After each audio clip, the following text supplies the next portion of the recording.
national champion winning quarterback, a man who will have his number retired this Saturday. Robbie Bosco. What's up, Robbie? Guys, how you guys doing? Once again. Yes. Good, but not as good as you. You're back. Your number's going to be retired. How did you find out that this was going to happen? It was kind of weird because I was just at home and Tom called me. He says, hey, are you going to be around for a little bit? It was like, it was a Saturday afternoon. And so I go, yeah, I'm here. So I thought had nothing to do with BYU or anything. I don't know why he was coming over. So he comes on in, and then I sit down, and he just says, you ready for your jersey to get retired? I go, really? So it was pretty cool, but that's kind of how it happened. At home, in the house, in person, Tom Holmoe came over. So it's cool. That's the way Tom works. That's the way Tom works. How did you decide on the number 6 originally? What's the story there? I did not decide. I remember I was just a freshman, sitting in my locker room, had no jersey. Floyd Johnson, our equipment manager, came around the corner. He didn't even come up to me and hand it to me. He goes, what do you think about number 6? I go, sure. And he chucked it to me. There you go. The legend of 6. Never been number Floyd 6 Johnson. before, so that was it. What were you in high school? In high school, I was 11 and 10, 2 different numbers. Were you hoping to get those numbers at BYU? No, I didn't care. You were just like, whatever? Just give me whatever. Yeah. I don't want number 9, so just Jim McMahon had number 9, so I didn't even want to try to fight for that. So I'll take whatever they want to give me. The generational difference is showing right now, Robbie, because everybody cares about what number they wear now, but you just said, okay, cool, number 6. They could have given me 21. Who's that? John? Who wore 21 in the professional ranks? Someone did. 21. I'm trying to think. John Hadel? Is that his name? I think that Y.A. Tittle might have. I don't know. They could have given me that number. I wouldn't have care. I'll take it. Otto Graham. No, I'm just kidding. I don't know. What does this mean to you to have the number 6 retired? Well, what it does mean is that you were very successful on a very successful team. I've always been that's why I've always loved about college football. It's a team sport. There's really no individualism in this thing. No matter how you're only as good as your teammates are. And I'm talking offense, defense, special teams, walk-ons, everybody.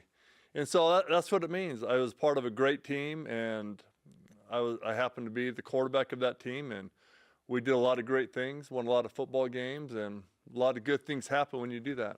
Take us back to your first start at Pittsburgh. In your wildest, did you ever imagine that your number would be retired before your first start as a college football quarterback?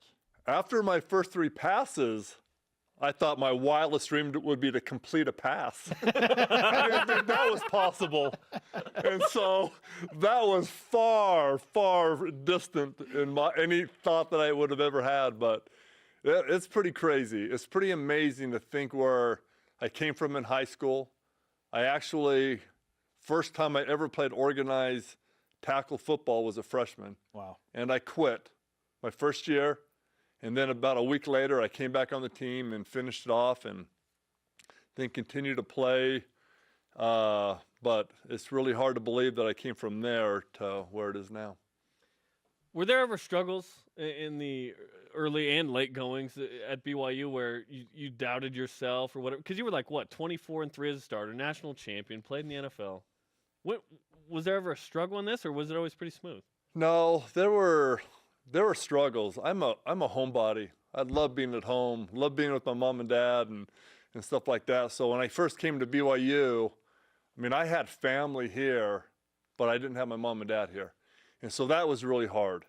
And then they closely made the mistake of rooming me with Glenn Kozlowski. Oh, wow. During I'm 2 surprised days. you didn't transfer. And I was so close to transferring. In fact, after 3 days, I left the dorms where we were supposed to be and went up and stayed with my sister for the rest until school started. I did not want to see Glenn Kozlowski at all. And now we're like best of friends. Yeah. So he's the greatest, and we laugh about those times all the time. He's an acquired taste. Yes, he really is. Well conjured. And it took some time to acquire that taste. Robbie Bosco with us in Studio B. Number 6 will be retired on Saturday. during the BYU-Wisconsin game. The remarkable run that BYU had from 1983 after that opening loss to winning 24 consecutive games. 25, right? 25, that's right. Yeah. That is unbelievable. How did the 83 season kind of set the tone for what happened in 1984? Well, I think it was set before that. I mean, you look at the great teams that we've had before there, and it's amazing. A play or two, and there could have been 3 or 4 undefeated teams. I mean, a missed field goal in the Holiday Bowl against Indiana 79 was a one-loss team. McMahon had one-loss teams. Young had a one-loss team. And so we had a lot of guys, good players. Well, we lost a lot of guys from that 83 team, but we had a lot of good players coming back from that team. But, the key players were the quarterback, which an unstable quarterback is not good to go on.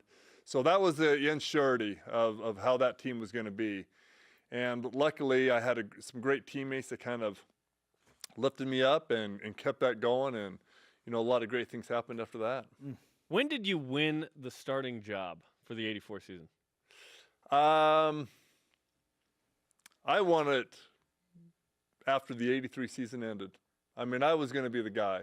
I knew I was going to be the guy. I had no doubt in my mind I was going to be the guy. There was a battle in spring and all that kind of stuff, but I always felt confident that it was going to be me. And so I looked at it that way. I went into practice thinking that way and just went from there. What was it like having Blaine Fowler as a fellow quarterback and the backup to you during 84 and 85? Well, Blaine and I are great friends. And he was actually, I left Glenn Kozlowski and went to Blaine Fowler as my roommate. Upgrade! Well, for me, it was an upgrade. And, but, Glenn is evidently, obviously the best. I mean, he was a starter as a freshman and one of my great friends now. But Blaine and I became great friends, and we still remain great friends. And, I was always confident in Blaine. Blaine was a great quarterback and could get the job done and probably could have played at other places. But, I just happened to be my time, and, I tried to make it the best possible scenario I could, and it worked out great. What kind of pressure did you feel coming in as the starter after the likes of Nielsen, Wilson, McMahon, and Young?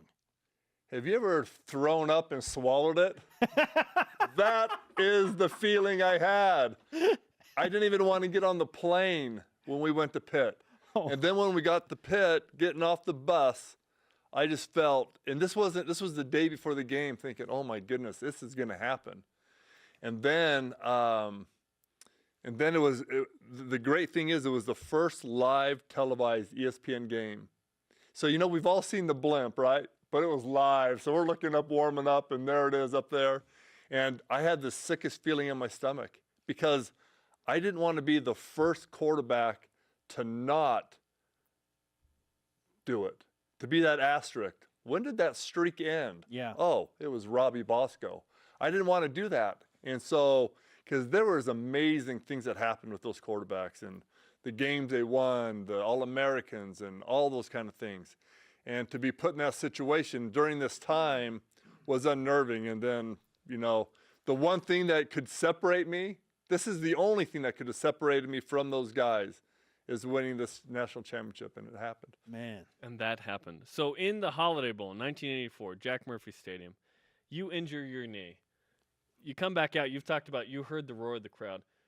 When did you know, listen, I'm hurt, but I've got to get back out there almost no matter what? When they were carrying me off the field, that's when I felt it. I mean, because I was like, this was it's a long season, and injuries happened. We had guys playing with broken thumbs, broken wrists, and just knee injuries. My right guard, Craig Garrick, he went through like 5 knee operations, could hardly walk, but he made it out there every single game. And my memory kind of went back to all these guys. And this was the biggest game in BYU history. So I had to be out there. So it really didn't matter what was said in the locker room when they were taping me up and checking me out. I was going to get back out there and play. Fantastic stuff, Robbie. Congratulations on getting the number 6 retired. Well deserved. Thank you very much. And Floyd Johnson and Lavelle Edwards will be at the game to see it. Yes, they will. Now, Robbie, go play golf and embarrass somebody on the links, because we all know that's what you do these days. I got to go raise some money first. We appreciate the time. Thank you.